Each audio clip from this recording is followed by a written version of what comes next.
सबको जय मसीह की। मेरा नाम रोहित है। थोड़ा ऐसे आ जाइए, इधर आ जाइए, बस परफेक्ट।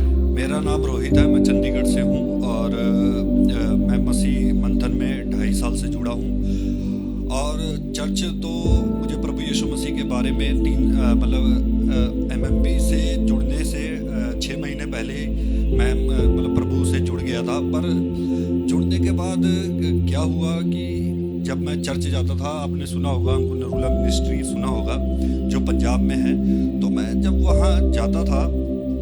जी वापस बोलिए। अंकुर नरूला मिनिस्ट्री पंजाब। आप वहाँ पे पहले जाते थे? यस। तो आपने लास्ट में क्या कहा? आपने सुना होगा अंकुर नरूला का नाम, आपने हाँ, सुना होगा। सुना होगा। ये हमने बिल्कुल सुना है और हमको वो बिल्कुल पसंद नहीं है। कंटिन्यू। तो मैं वहाँ गया, मतलब कि थोड़ा मेरे भाई को मेडिकल इशू था, उसके बारे में मैं ज़्यादा नहीं बताना चाहूँगा। प्रभु ने भी कि ऐसा कहने का मेरे भाई के द्वारा मुझे, क्योंकि मैं अन्य जाति हूँ, तो पीछे आपको पता ही है कि हिंदू में कैसे देवी देवताओं को पूजा जाता है। तो मैं वहाँ से निकल कर जब कि प्रभु भी कि मेरे भाई के द्वारा मेरे को खींचना चाहता था, कि मेरे को वहाँ से निकाल कर वहाँ खींचना चाहता था। तो मैं जब पंजाब उनके चर्च में गया, तो मैं कुछ चीज़ें कि मेरे को पता लग गया कि प्रभु ही यीशु है। पहले दिन ही पता लग गया। पर मेरे को कुछ कि मैं सोच रहा था कि जब जाने लगा चंडीगढ़ में भी उनके जो उनसे जो सीखे थे मैं जाता था। पर मेरे को लगा कि कहीं ना कहीं ये कि मेरे अंदर चाह बढ़ने लगी बाइबल को सीखने की, क्योंकि मैं प्रभु से ये जानना चाहता था कि कि मेरे को जल्दी जल्दी मैं रिकवरी कर लूँ, जल्दी जल्दी बाइबल सीख लूँ। तो मैं देखता था कि फालतू की बातें, बेमतलब वाली बातें, कि वचन को कम महत्व, चिन्ह चमत्कार पे ज़्यादा जोर दिया जाता था। और मैं देखता था कि जब वो प्रार्थना करते थे तो पहले तो ये जिबरिश सबसे बड़ा आजकल मुद्दा चल रहा है। मैं देखता था कि ये जिबरिश बेवजह की, कि मेरे अंदर मेरे को इतना पता था कि ये जो भाषा बोलते बकवास है, परमेश्वर ऐसा कुछ नहीं करता। मेरे अंदर पहले ही आ गया था, कि उतना मैं बाइबल को जानकार नहीं था, पर मुझे पता है कि जो पूरी सृष्टि को बनाने वाला ऐसी फालतू की बकवास सी भाषा का उपयोग नहीं करता वो। फिर मैं जब देखता था कि वो जब प्रार्थना करते थे तो उन्हीं की माता जी फड़फड़ा ऐसे गिर रही होती तड़प के। मैं देखता था ये क्या चल रहा है, कि उन्हीं की माता ऐसे फड़फड़ा रही हैं और वो सर बहुत बुरा हाल, दीवार में लड़ जाना, ऐसे लड़, ये कौन से प्रेयर है? मैं समझता था ये क्या है, ये तो बकवास है ये। फिर मैं घर में बैठा हुआ था, तो मेरे को डैनियल राज सर का एक वीडियो लगा हाथ में। तो मैं देख रहा हूँ कि क्योंकि मेरे अंदर चाह थी कि मेरे को ऐसा टीचर मिल जाए, मेरे को ये चिन्ह चमत्कार नहीं चाहिए वहाँ पे, मेरे को बाइबल सीखना है। तो मैंने सर को देखा, जब सर को देखा तो मैंने कहा वाह क्या सर क्या गजब है कि बाइबल को सिखा रहे हैं। तो मैं टीचर को ढूंढ रहा था, मैं वहाँ चिन्ह चमत्कार को नहीं ढूंढ रहा था, क्योंकि मैं इन सब चीज़ों पे ज़्यादा वो नहीं करता। तो मैंने कहा कि मेरे को बाइबल सीखना। फिर मैंने सर को देखा, फिर धीरे धीरे देखते इतना ज्ञान बढ़ गया इनकी वीडियो देखते कि मेरे को बाइबल अधिकतर पता लग गई थी, पर कुछ चीज़ें थी जो कि यहाँ आने के बाद पता लगी, जो बहुत चीज़ें थी। तो धीरे धीरे करके जो पता लगने लग गया। फिर सर का मैंने देखा, मैंने कहा ये तो पास्टर जी बिल्कुल अलग है पूरी दुनिया में, कहने का शिक्षा के क्षेत्र में बहुत गजब। इनकी तारीफ भी मैं करूँगा, इन्होंने मेरे जीवन को बहुत प्रभावित किया है, बहुत सिखाया है। क्योंकि मैं जब प्रभु ने मेरे को निकाला तो मैं मंदिर जाता था, भागवत आपने सुना होगा, भागवत गीता है ना, मैं सीखता था, मैं गुरुओं के बीच में सीखा है मैंने। पर मैं जब उन गुरु से जब वो सिखाते थे तो मेरा एक क्वेश्चन था जो प्रसाद को लेके था मास्टर जी। तो मेरा एक क्वेश्चन था, मैंने उनसे पूछा कि जो ये जानवर हैं कि जिनको प्रसाद आप देते हो, तो क्या ये अगले जन्म में इंसान का कंसेप्ट है? मैंने बाहर सुना था। उन्होंने कहा कि जो ये प्रसाद हम देते हैं, अगर ये भगवान को चढ़ जाए और अगर ये जानवर खा ले तो अगले जन्म में ये इंसान बन जाएंगे। पर मैं जब उनकी ये बात सुना, मैंने कहा ये भूसा है, इसे कुछ नहीं आता, तो ये सब फालतू की बातें हैं। पर जो भागवत गीता कहती है वो कुछ और है, क्योंकि वो अगर आप ढंग से पढ़ेंगे तो वो भी जीसस क्राइस्ट को ही आगे आप समझ जाएंगे, वो जीसस क्राइस्ट के कनेक्ट करता है।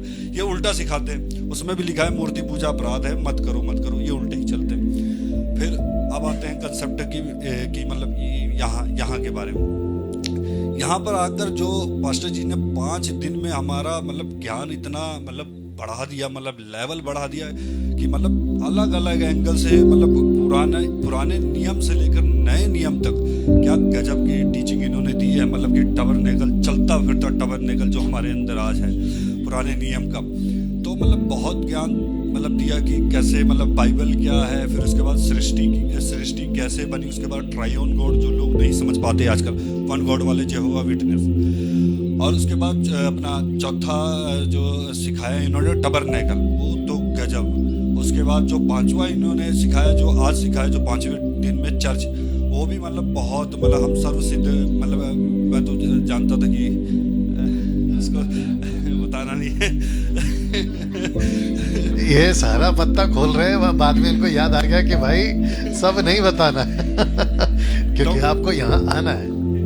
तो मतलब बहुत गजब इनका लेवल तो गजब है। मतलब नॉलेज के क्षेत्र में तो बहुत गजब है। मैं इनसे बहुत सीखता हूँ, और ये मतलब बहुत मतलब दूसरों को बहुत धर्मी बना रहे हैं। ये मतलब बहुत गजब टीचर है, और नॉलेज में बहुत, क्योंकि आजकल बाहर क्या चल रहा है, भूसा वाली टीचिंग चल रही है जिसका कोई मतलब नहीं, मतलब बेअर्थ की बातें हैं। मतलब अगर कोई सीखना भी चाहे तो उनसे कुछ नहीं सीख सकता, बस ये चिन्ह चमत्कार पे लगे हुए हैं, और सबसे ज़्यादा जोर चिन्ह चमत्कार पे है। और जनता पागलों की तरह अंधाधुंध चिन्ह चमत्कार के पीछे भाग रही है। उद्धार उनका कुछ भी नहीं होगा, सिर्फ इसी में फंसे पड़े रहेंगे वो जीवन भर।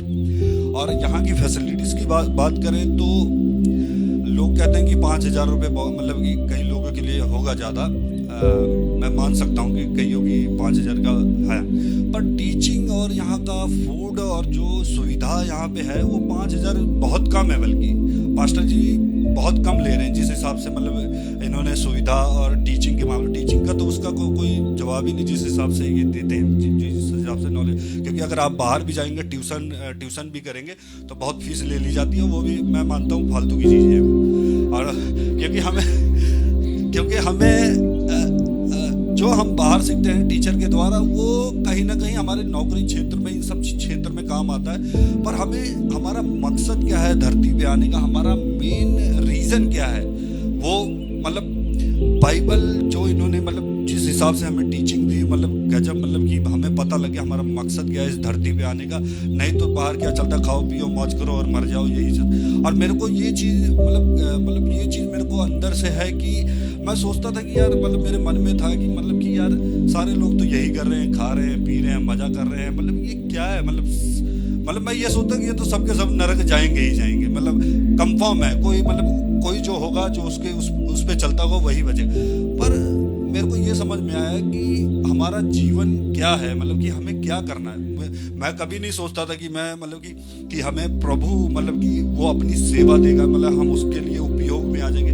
ये बहुत बड़ी बात है कि हम उसकी सेवा कर पाएँ, इस धरती पर रहकर उसकी महिमा कर पाएँ। ये बहुत बड़ी बात है। जैसे मैं सर को देखता हूँ, ये मतलब बहुत बड़े आइडल है हमारे। और मतलब कह सकते हो कि मतलब कि उन्होंने, प्रभु ने हमें इतना बड़ा मौका दिया कि हम मतलब प्रभु की सेवा कर पाए, ये बहुत बड़ी बात है। और गलत शिक्षाओं से निकलकर खरी शिक्षा में लाकर, और मतलब ज्ञान का लेवल जो है इन्होंने बहुत इंक्रीज किया। क्योंकि कुछ चीज़ें हैं बाइबल को अगर टीचर ना रहें तो मतलब समझ हम नहीं पाएंगे। तो इसलिए प्रभु ने अपने दासों को, अपने लोगों को रखा है ताकि वो क्लियर कर दे, ताकि हम आगे बढ़ सकें प्रभु के राज्य में। घट रोहित, बहुत बढ़िया, बहुत बढ़िया।